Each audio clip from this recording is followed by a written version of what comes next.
All right, Night at the Nest held once again and able to bring it back indoors and be a face-to-face event, another record setter. Yeah, Doc Ryan, Graham Deemer, Matt Ring, and our entire Eagles Club Advisory Board, and amongst many folks who not only contributed great items that you have to have a good auction, but then compete for it. And the mobile bidding that we started several years ago has really been tremendous. The individuals that go to the event can really enjoy it. They can, be socializing while they can keep track on their phone of where the items are, rather than the old day of just sitting by a piece of paper, right. Elbowing each other of who's the last one with the pen. And then the bigger piece is we had a full house here of 800 folks, but we have several hundred people that are bidding across the country, including Chelsea Lockey, our great volleyball player's dad, who was right in front of me at the volleyball match working on 3 different golf outings while we were in Madison, Wisconsin. So unfortunately, I didn't get the excitement of being here, but it was a good reason being with the volleyball team. But it's something that really, to think when we started this 11 years ago, and we had about 300 people here in the arena. We had Paul Azinger as our guest speaker, and Chris Sale amongst some others. I think Mike Zanino was there with us too, right. As he just started his career. So, and we raised $32,000, and we were happy for it. We were like, that's great. And our goal was to raise $100,000, and here we are years later, and our budget starts at $500,000. It was just hard to fathom. And then, the opportunity not just to raise the resources, which was another record, but just the first time opportunities for people to come to campus and have a great experience is part of our ambassador's role. So again, thank you, Doc, Graham, and Matt in particular. It was terrific.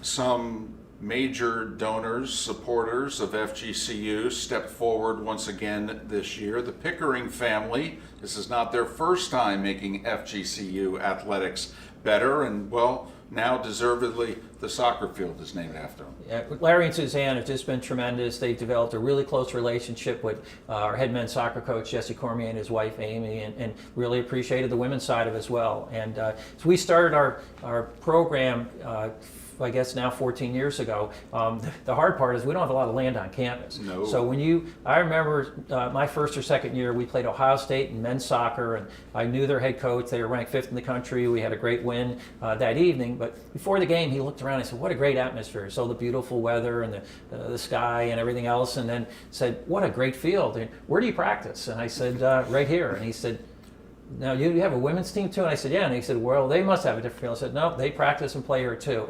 And 2 teams playing at practice daily on a field really does put a lot of work. And you just think of all the golf courses in the area, right. How they rejuvenate them on a regular basis. And within the pandemic, we're sitting in a pandemic. We've got a field with 2 great teams that needs to be improved. And if it wasn't for Larry and Suzanne, we wouldn't have been able to do it. So we were very appreciative. It wasn't just the field being done, irrigation and other elements of it got improved as well. And I know our student athletes were very, very appreciative. And for that, rightfully so, we've now changed it to Pickering Field at FGCU Soccer Complex to recognize 2 wonderful individuals amongst many that have adopted us over the course of our first 20 years. Well deserved and well done. And a former alum who you mentioned earlier, he and his wife stepped forward once again. I believe biggest donation ever in FGCU athletics history. Yeah, tied for the first. Well, right tied under? for that, but it's definitely, my understanding, the largest gift by an FGCU undergraduate alumni. So Brienne fits into that category. Chris was close. We're working toward getting him finished up, but he made a pretty good decision leaving when he did, and I think he signed a contract that equals what most of our alums make. But Chris and Brienne have just been tremendous, and the ability for them to make an additional gift, because they've done things for us before, and have that new video board. It was really neat for Chris to be here with his family and to be able to understand how much that helps our program. It's just a piece of equipment, but the image that it presents to the fans not only, but also to our recruits and really showcases our already nice facility even better.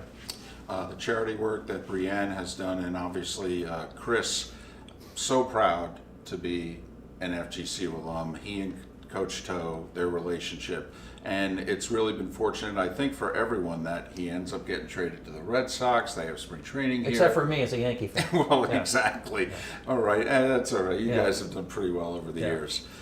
And speaking of doing pretty well, not one but two FGCU Olympians marking the 8th and 9th Olympians. I mean, this athletic department's been around an hour and a half. You've had 9 athletes compete in the Olympics. And over four Olympics. And it's just, anytime you can say you know somebody playing at the highest level, it's fun. There's just that extra energy about being in the Olympics, a worldwide event that people are participating at a high level.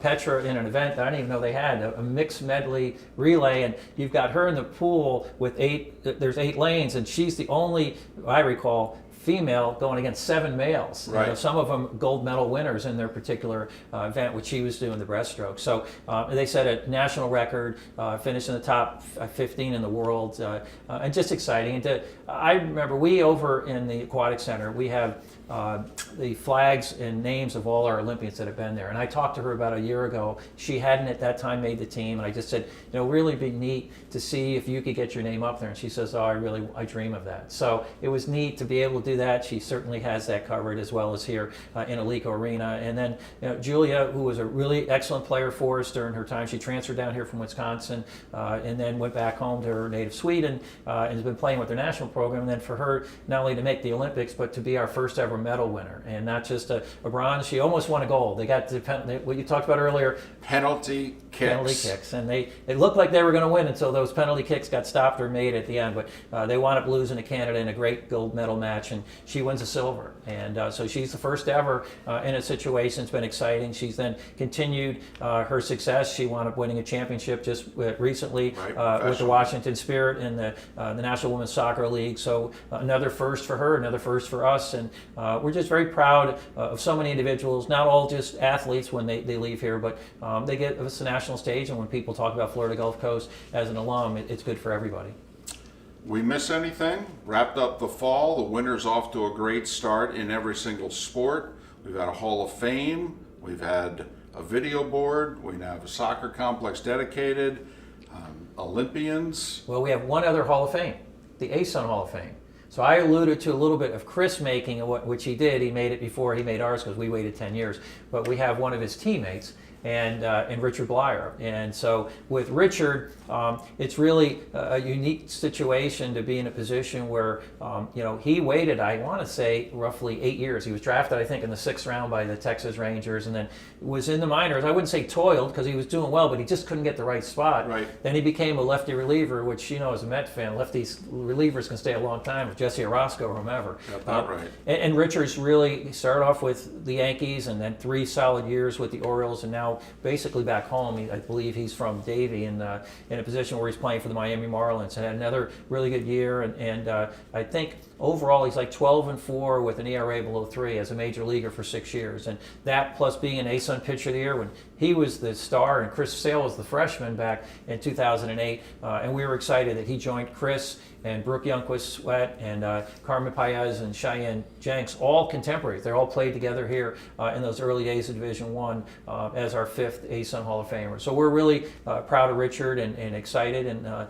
just like we do for our FGC Hall of Fame, a lot of tough decisions. I happen to be the chair of that committee, and each school has 1 vote, and it's very difficult because there's a lot of great athletes in the ASUN, and he's rightfully in it. And finally, I'd just like to say, you know, for those of us that have been here or paid attention for a long time, and we tried to tell people as this school was going from D2 into D1, we're like, there's some good teams, there's some good athletes. And in those early days of Division I, when most teams weren't eligible, you know, I remember one time the baseball team beat Notre Dame before they were eligible to make the tournament, and you're like, you know, there's some really good players here. And now those athletes that in a lot of cases didn't even get a chance to compete for conference championships are ASUN Hall of Famers and beyond. Well, and you talk about that year, 2008, they won the regular season, our baseball team did, and the pitching staff included Casey Coleman, right, who made 5 or 6 years at least in the major leagues, our first major leaguer by a week over Chris,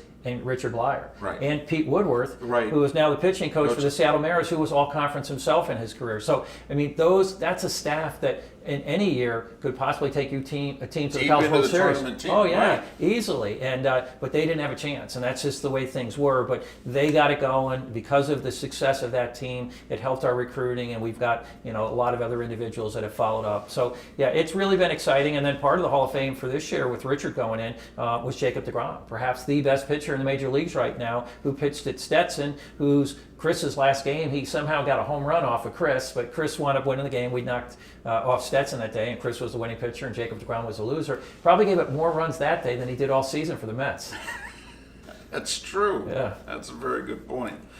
Maybe the most famous or most talked about ASUN playoff game ever was Jacob deGrom and Stetson against Chris Sale and FGCU. We broadcast that game on the radio. Yeah, I remember that. Yeah, we were up in the parking garage. In Nashville. Yeah. Well, so, we've been together too long. That'll do it for State of the Eagles. For Ken Kavanagh, I'm David Moulton. Thanks so much for watching. Have a great holiday, Christmas, New Year's. Hope to see you out here supporting FGCU.